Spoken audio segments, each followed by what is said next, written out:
Waspada, Anda sholat bareng syaitan jika ada 6 petanda ini.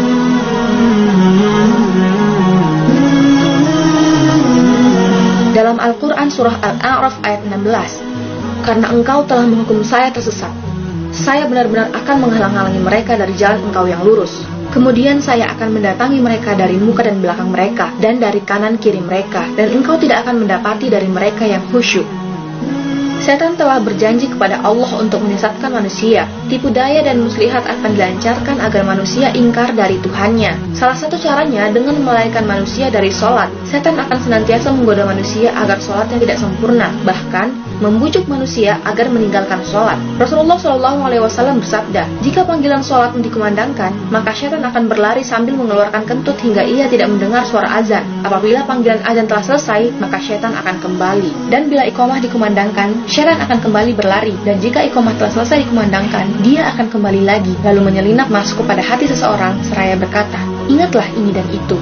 Dan terus saja ia melakukan godaan ini sehingga seseorang tidak menyadari berapa rakaat dia laksanakan dalam sholatnya. Sholat adalah ibadah yang paling utama dan pertama kali dihisab. Tentunya, syaitan tidak akan membiarkan dengan mudah manusia menyembah Tuhannya. Syaitan akan terus menempel bersama orang yang sholat agar sholatnya tidak khusyuk. Berikut ini adalah orang yang sholat bersama syaitan.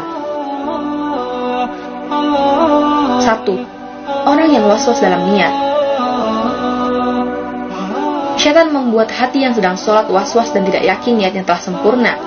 Mengulang takbir berkali-kali hingga imam ruku bahkan sujud. Ia masih saja dipermainkan syaitan dalam niat sholat dan takbirnya. 2. Orang yang ingat ini dan itu. Syaitan akan mengingatkan manusia dengan berbagai segala urusan hingga sholat seseorang tidak khusyuk. 3. Orang yang ragu buang angin. Perasaan ragu membuang angin atau tidak adalah sebuah gangguan yang syaitan hembuskan untuk mengacaukan sholat seseorang. Rasulullah SAW bersabda, jika salah seorang di antara kalian merasakan hal itu, maka janganlah membatalkan sholatnya, hingga dia mendengar suaranya atau mencium baunya tanpa ragu. Hadis riwayat Ahmad. 4. Orang yang tidak fokus pada sholatnya.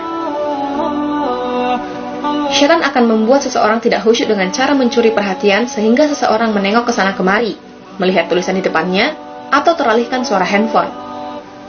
Dalam sebuah hadis dari Aisyah radhiyallahu anha, saya bertanya kepada Rasulullah tentang hukum menengok ketika sholat. Rasulullah menjawab, itu adalah curian syaitan atas sholat seorang hamba. Hadis riwayat Bukhari. 5. Orang yang sholatnya tergesa-gesa. Sholat yang tergesa-gesa hingga sholat yang tidak tumakninah, Rasulullah sangat melarang hal tersebut. Dalam sebuah hadis, sejahat-jahat pencuri adalah yang mencuri dari sholatnya. Para sahabat bertanya, wahai Rasulullah, bagaimana mencuri dari sholat? Rasulullah berkata, dia tidak sempurnakan ruku dan sujudnya. Dalam hal ini, Rasulullah mengambil bahwa mencuri dalam sholat lebih buruk dibanding mencuri dalam harta.